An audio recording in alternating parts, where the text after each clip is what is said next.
मेरे अजीज प्यारे दोस्तों, सज्जनों, भाई बहनों,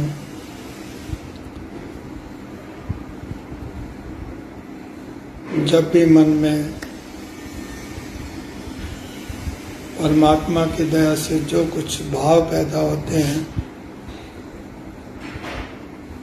वो मैं आपके साथ साझा करता हूँ। जैसे पानी तो टांकी में से आता है, नल तो एक साधन है,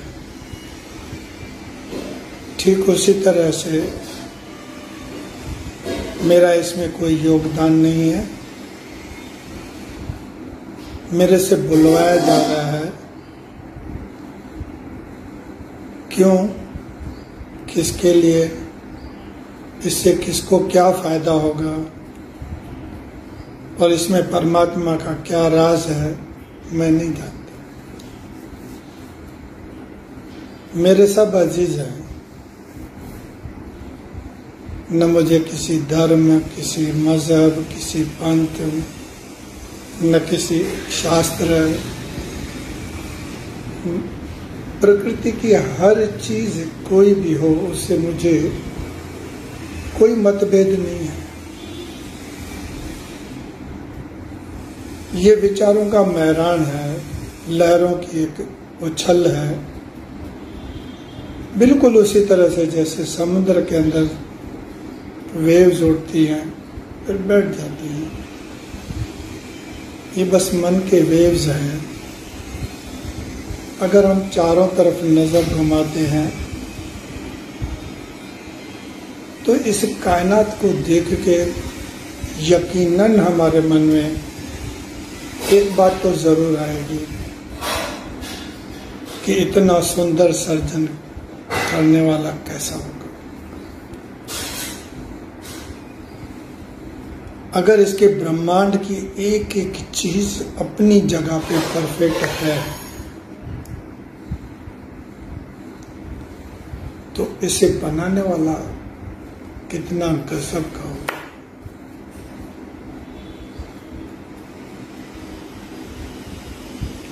यहाँ पर किसी भी चीज को आप बाउंड्रीज नहीं दे सकते, फ्रेम में फिट भी नहीं कर सकते। हाँ, इसका आनंद जरूर ले सकते हैं, मगर वो आनंद शर्तों का नहीं होना चाहिए। जहां आपने शर्तों के साथ कुछ किया तो वो एक फॉर्मेलिटीज है, डिसिप्लिन है, मैनेजमेंट है। आप उसको ये भी कह सकते हैं कि बेस्ड ऑफ द सोशियोलॉजी है। लेकिन हम तो यहाँ पर रूहानियत की बात करने आए हैं, आत्मिक आनंद की बात करने आए हैं, परमात्मा के रहमतों का जिक्र करने आए हैं। आज सुबह की बात है, दास ऐसे ही बैठा रहता है तो कुछ न कुछ तो मेरा साहब बुलवा ही लेता है।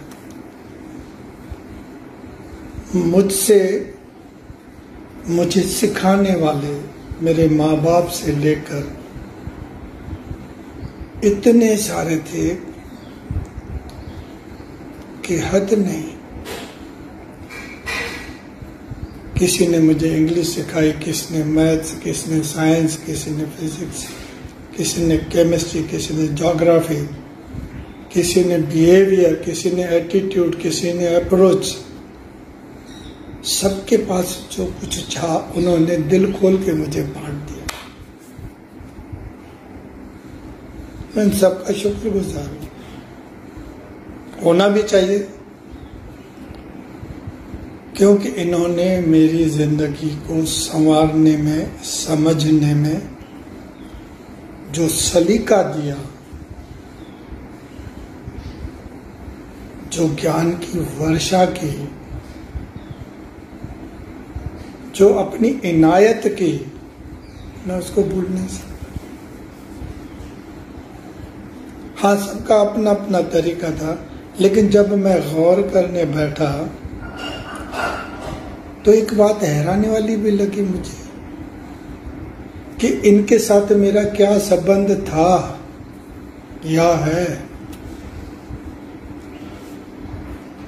जीवन की यात्रा है, कोई कहाँ मिला, कोई कैसे मिला, कोई कब मिला, कोई क्यों मिला, ये सब जो है वो हमारे जीवन की यात्रा का एक हिस्सा है। सिंपली तो हम ये भी कहते हैं कि ये संजोग की बात है, लेकिन जब हम गहराई में जाते हैं तो मन में एक सवाल तो जरूर आएगा ना कि इसके पीछे हाथ किसका है।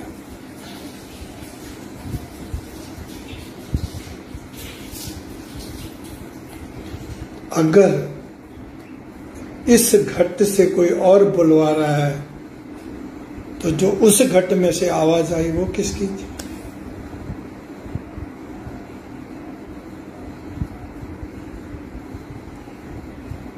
तो जब हम इस तरह से हर बात को मंथन करके, चिंतन करके, चेतनता को जागृत करके, चेतन आनंद को महसूस करने की, रियलाइज करने की, फीलिंग करने की एक कोशिश करते हैं, तब उसके दरवाजे पे दस्तक जाती है कि ये मुझे बुला रहा है यार, बहुत दिनों से बुला रहा है, बहुत वर्षों से बुला रहा है, चलना यार, आज मैं भी इसके साथ बैठ के इसको अनंत का नाद सुना देता हूं।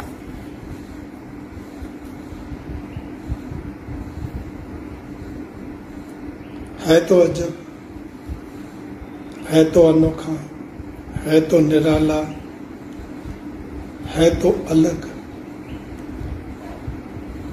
लेकिन ये भी एक हकीकत है कि ऐसा होता है।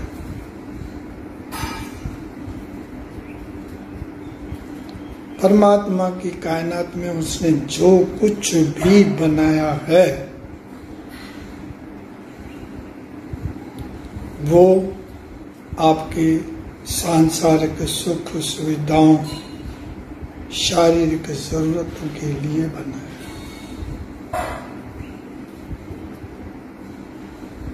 कुछ गजब की बातें भी मैं बताऊं। आप तो ठंड में जो है ना ब्लैंकेट भी ले लेते हैं, ओवरकोट भी पहन लेते हैं, जैकेट और हैट भी लगा देते हैं, मफलर भी ले लेते हैं, जानवरों को इनकी जरूरत ही नहीं पड़ती।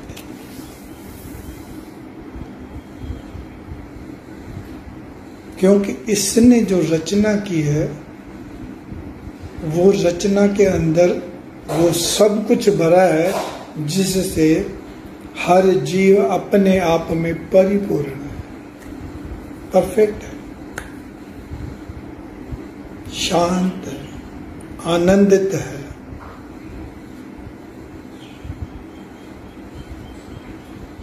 अगर हम इस बात की और गहराई में जाते हैं तो ये जितने भी लोग मुझे मिले, डायरेक्ट या इनडायरेक्ट, वाया या रेफरेंस है, किसी ने बुक में से मुझे कुछ समझाया, किसी ने रूबरू समझाया, किसी ने हवाला देकर समझाया, तो किसी ने गीत गा के समझाया। तरीका अलग था, बात एक ही थी कि इस यार को पहचान लो। लेकिन इस उम्र तक तो कम से कम मैं ये यकीनन से कह सकता हूं कि ऐसे चंद लोग हैं जिनको हम उंगलियों पे गिने तो उंगलियां ज्यादा हो जाती है, लोग कम पड़ जाते हैं, जिनके पास ये खजाना था, है और हो सकता है। बाकी सब बाराती है। ढोलक बजाने वाले हैं, गीत गाने वाले हैं, कहानियां सुनाने वाले हैं, परी कथाएं बताने वाले हैं, लेकिन उनके पास माल नहीं है, वखर नहीं है, अकर है। स्कॉलर्स हैं बिल्कुल, आप उनसे सवाल जवाब करो वो आपको हरा देंगे। उनमें से कोई एक ऐसा होता है जो कहता है मुझसे कोई जीत नहीं सकता। क्यों? क्योंकि मैं किसी से जीतना ही नहीं चाहता।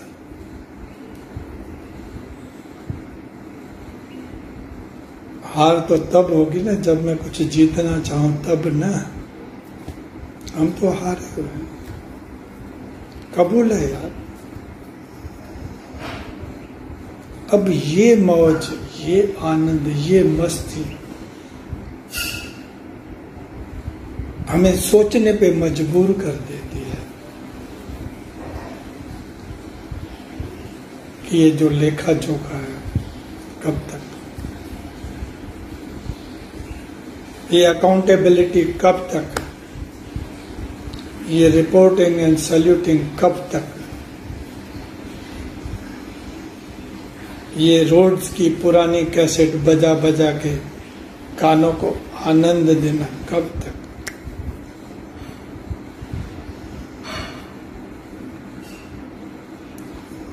यहां हम अनुभव के लिए आए हैं।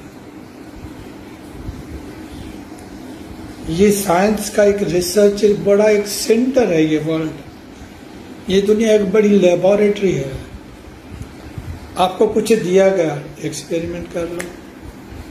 किसी ने कुछ कह दिया, टेस्ट कर लो। आपको किसी ने रेफरेंस दिया, एसिडिक टेस्ट कर लो, बात खत्म। अब यहां पर मन में एक सवाल भी आता है कि मैं सबका शुक्राना करूं तो वो तो सही है, लेकिन जिस टीचर ने मुझे पढ़ाया उसने मुझे अपना कभी गुलाम नहीं बनाया।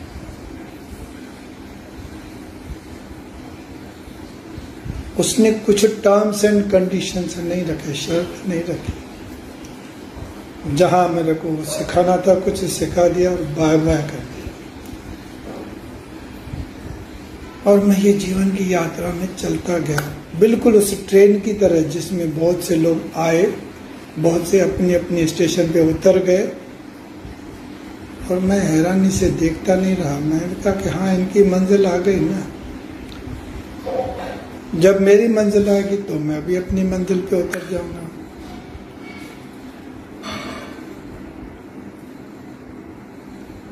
अब यहां पर एक बात जो मुझे कहनी है कि सही में मुझे पल पल किसका शुक्राना करना चाहिए, क्योंकि लिस्ट बहुत बड़ी है, हजारों में होगी। मैंने यार से पूछ लिया, यार तू ही बता दे, मुझे कहाँ पता चलेगा। एक आवाज, एक गूंज, एक नाद, उसने ये कहा कि ये सब रचना है मेरी, ये सब मेरे रेफरेंसेस हैं, मेरी निमित्त है, ये मेरा सर्जन है, मैं सर्जनहार। तुझ में, उसमें, इसमें अगर तू शक्लों पे चला जाएगा, कपड़ों लत्तों पे चला जाएगा, डिग्री और पोस्ट पे चला जाएगा, तो इस भूल-भुलैया में खो जाएगा।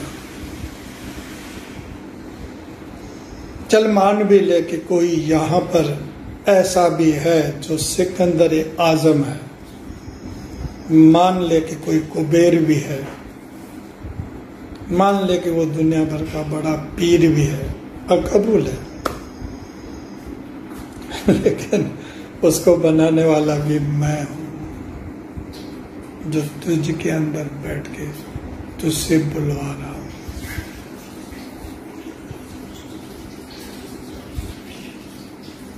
क्यों? ये सब क्रेडिट लेने वाले लोग हैं, मेरी वजह से इतनी पढ़ाई कर ली, मेरी वजह से इसे पैसे मिल गए, मेरी वजह से ये फॉरेन गया, मेरी वजह से ये हुआ, मेरी वजह से वो हुआ। लेकिन जब कोई दुर्घटना बनी, जब कोई मुसीबत आन पड़ी, जब कोई बीमारी आ गई, जब कोई दिल को सदमा पहुंचाने वाली बात बनी, इनमें से कोई एक भी नहीं बोलेगा कि ये मेरी वजह से तो कहेंगे यार ये तो तब परमात्मा की मेहर है, उसकी रजा है, हम लोग क्या कर सकते हैं, हम तो खुद बेबस हैं। तो भाई साहब, अगर यही सच्चाई है तो पहले कहाँ थे आप? पहले क्यों नहीं कबूल कर लिया? कर लेते ना, साफ कह देते ना कि मेरा मुझ में कुछ नहीं, सब जो है वो तेरा है। किसको यश देना, अपयश देना, ऊपर उठाना, नीचे बिठाना, हंसाना, रोना, खिलाना, झूमना, नाचना, गाना, मौज मनाना, ये सब तू ही तो कर रहा है, और है कौन? और जिस दिन ये बात किसी के भी समझ में आ गई, उन्हें डर हो जाए।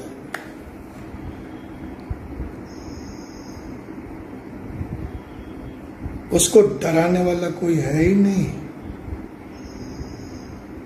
लोग तो उससे डरते हैं कि यार इसको मत बुलाना, ये पकड़ आदमी है, कुछ भी बोल देगा, लोग खड़े हो जाएंगे, फिर हमारी पूजा कौन करेगा? नहीं बुलाना इसको, हटाओ। तो जो लोग बिजनेसमैन हैं वो इनसे दूर रहते हैं। वो कहते थे कबीर तेरा क्या काम है यार, यहाँ पे जा तो उधर जाके बैठ, अपना कपड़ा सी बात कर, तेरे को कभी जरूरत पड़े तो हमसे कुछ ले लेना। और कबीर कहेगा तुझे कुछ जरूरत पड़े तो कुछ लेने आ जाना, हम देने वालों में से हैं, लेने वाले तो दुनिया में बहुत देख लो। आओ, आज तक हमने दूसरों पे रहमत करने की बातें की है, आज तक हमने दिखावे के लिए दान पुण्य ये वो दुनिया भर की एबीसीडी कर ली। आज खुद पे एक बार रहम कर लो, अपने आप पे तरस खा जाओ, यार मेरा वक्त गुजर रहा है, अरे मैं इस यार को नहीं मिला है, इसके साथ मैंने इश्क नहीं किया, इसकी इबादत में ऐसा झूमा नहीं, तो वो खुमार, वो बेखुदी, वो मस्ती, वो मौज, वो आनंद मुझे कब मिलेगा?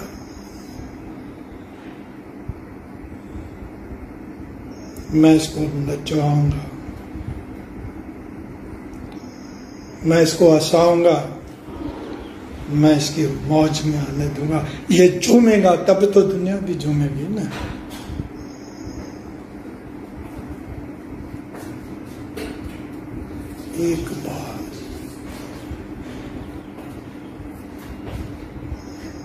एक बार अगर आपको रामकृष्ण परमहंस चाहिए, यकीनन मिलेगा, लेकिन आपको विवेकानंद बनना पड़ेगा।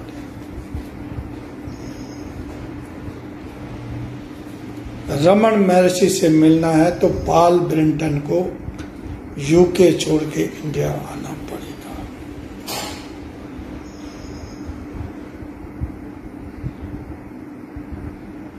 अर्जुन को अगर ज्ञान चाहिए तो शस्त्र रखने पड़ेंगे।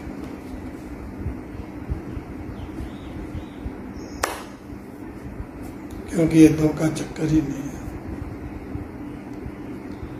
चलो फिर कभी इसकी रमज है, इसी की समझ है, इसकी रजा है, इसी का ही मजा है। जिन्होंने नहीं समझा उनके लिए जिंदगी सजा है। आइए।